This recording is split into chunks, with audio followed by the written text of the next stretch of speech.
Media के मेहरबानों, जैसे तारिक आमिर साहब ने आपका शुक्रिया किया कि आप तशरीफ़ लाए और बहुत देर तक आपको बाहर रहना पड़ा, उसके लिए हम माजरत चाहते हैं। सवाल इस बात का था कि जैसे आपने सुना कि वज़ीर आज़म की तरफ से दावतनामा आया है और हम उस दावतनामे में जाने वाले हैं। वहाँ पे हमें उम्मीद है कि हम अपने जो मौक़िफ़ है उसको वहाँ पे वज़ीर आज़म साहब और होम मिनिस्टर साहब के सामने रखें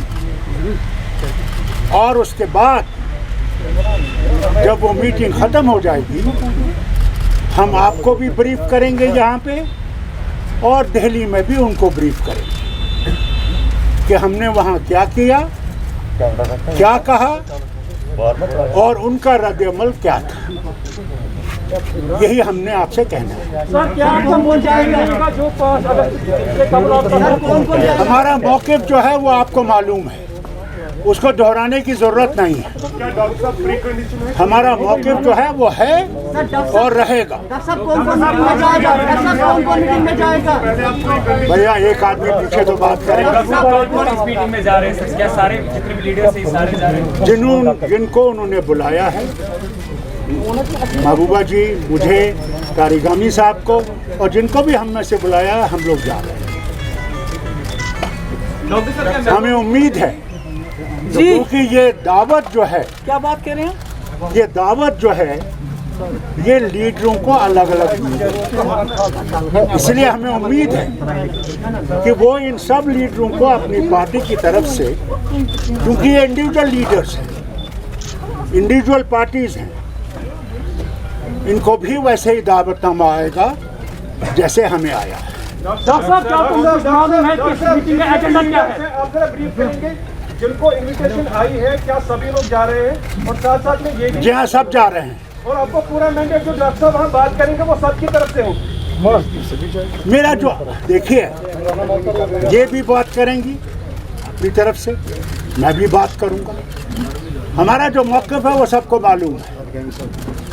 अडगाम ये भी हैं, ये भी जाएंगे और तारिक आमिर साहब भी हैं। डॉक्टर साहब, क्या आपको ये पता, ये मालूम, ये जानकारी, एजेंडा क्या रहेगा इस मीटिंग का? कोई भी एजेंडा उनकी तरफ से फिक्स नहीं हुआ है। वहाँ पे आप हर बात पे बोल सकते हैं। डायलॉग के खिलाफ नहीं है। आप जानते हैं मुफ्ती साहब हर बात शुरुआत करते थे डायलॉग के साथ।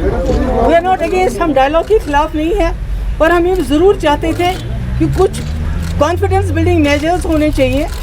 जैसे पूरे मुल्क के अंदर कोविड की वजह से जेल में जो कैदी थे उनको रिहा किया गया।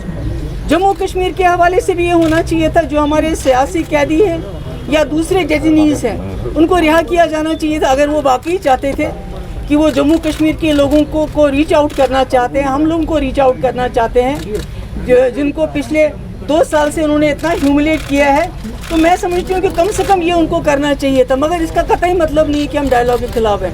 दूसरा, हमारा ये ख्याल था कि अगर PAGD के हेड के तौर पे फारूक साहब जाएंगे, मगर इनका ये है कि नहीं, हमको इंडिविजुअली इनवाइट किया गया है, सबको अलग अलग जाना चाहिए। हम उम्मीद करते हैं कि जैसे फारूक साहब ने भी कहा कि वहाँ कोई एजेंडा नहीं, उनका जो भी एजेंडा होगा, मगर हम अपना एजेंडा उनके सामने रखेंगे और बखूबी रखेंगे। और हम उम्मीद करेंगे कि हमारे जाने से कम इतना हो, जो जेलों में यहाँ और यहाँ से बाहर हमारे लोग बंद हैं उनको रिहा किया जाए, और साथ में जिनको रिहा नहीं कर सकते उनको कम से कम जम्मू कश्मीर ले आए। यहाँ गरीब लोग चंदा जमा करके साल में 1 या 2 बार अपने बच्चों से या अपने लोगों से मिलने जाते हैं। अगस्त 5 की डिसीजन के हवाले से क्या उम्मीदें हैं आपकी? जब आप दिल्ली मीटिंग में जाती क्या उम्मीद? नहीं, हम कोशिश करेंगे कम से कम जो कॉन्फिडेंस बिल्डिंग मेजर्स हैं, जैसे कैदियों की रिहाई है, हमारे लोग यहाँ मुसीबत में हैं जिनका बहुत नुकसान हो गया 2019 के बाद, ट्रांसपोर्टर्स है, टूरिज्म है, बाकी है, मगर ये बातें बात की हैं। पहले हमारा, जैसे फारूक साहब ने कहा, जो हमारा पीपल्स अलायंस का जो एजेंडा है, जिसके लिए हमने ये अलायंस बनाया हुआ है, जो हमसे छीना गया है, हम उस पर बात करेंगे कि ये आपने गलती की है, ये इलीगल रहा है, ये अनकॉन्स्टिट्यूशनल है, इसको बहाल किए बगैर जम्मू कश्मीर का मसला और जम्मू कश्मीर के हालात اور اس پورے خطے میں آپ امن بحال نہیں کر سکتے. تھینک یو سو مچ. نہیں میں نے کہا پولیٹیکل لیڈرشپ کو بھی ان کو کرنا چاہیے, جن کو رہا نہیں کر سکتے کم سے کم جموں کشمیر شفٹ کر لیں. جیسا کہ آپ کو معلوم ہے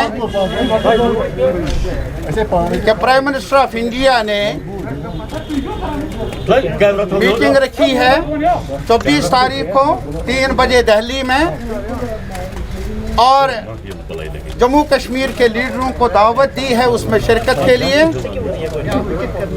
جہاں تک people's alliance for Gupkar declaration کا تعلق ہے, جس کے سربراہ ہیں ہمارے ڈاکٹر فاروق عبداللہ صاحب, جس کے نائب سربراہ ہے ہماری محبوبہ مفتی صاحبہ, اور جو باقی ہمارے دوست ہیں, ہم نے آج میٹنگ بلائی جس میں ہم نے چرچا کیا اس دعوت پر, اس میٹنگ کے بارے میں, اور ڈاکٹر صاحب آپ کو بریف کر لیں گے, بتائیں گے کہ میٹنگ میں ہم نے کیا رائے قائم کی. میں ڈاکٹر صاحب سے گزارش کر لوں گا. ڈاکٹر صاحب اس میں پوچھ رہے ہیں کہ یہ لوگوں کا ایک فیڈ بیک ہے کہ جو دلی میں میٹنگ ہونے والے ہیں ان کی چوائس ہوگی وہی ہوگا, یہ سنیے ذرا, میں اس میں ایک گزارش کر لوں گا آپ کے جو کنسرن ہیں, اور بلکہ ہمارے جموں کشمیر اور لداخ سمیت لوگوں کے جو کنسرنز ہیں, جو امیدیں ہیں اس میٹنگ سے اور ہم سے, ہم آپ کو یقین دلانا چاہتے ہیں کہ ہم آسمان کے تارے تو مانگیں گے نہیں, لیکن وہی مانگیں گے جو ہمارا رہا ہے اور ہمارا ہی رہنا چاہیے. میں ایک گزارش بولے پلیز ہیو سم پیشنس, اور چونکہ ایجنڈا نہیں ہے, جنہوں نے میٹنگ بلائی پرائم منسٹر آف انڈیا نے, ایجنڈا کوئی مقرر ہے یا نہیں ہمیں اطلاع نہیں, اور ہمارا موقف جو ہے PAGD کا اس کو ہم دہرائیں گے اس بڑے ایوان میں, بڑی لیڈرشپ کے سامنے. وہ ہمیں موقع ملا ہے, ہم اپنے عوام کو یقین دلانا چاہتے ہیں. ہم ایک minute please please please please please not one way, please listen to us. ہمیں وہاں جانا ہے اپنے عوام کی وکالت نامہ لے کر. ہم وکالت کر لیں گے اس عدالت میں جموں کشمیر اور لداخ کے عوام کی طرف سے. وہ وکالت نامہ ملا ہے آئین کے اندر, جو ہمیں گارنٹیز ملی ہیں پہلے سے ہی. ہم ان کے تحفظ کی خاطر اپیل کر لیں گے پرائم منسٹر آف انڈیا سے کہ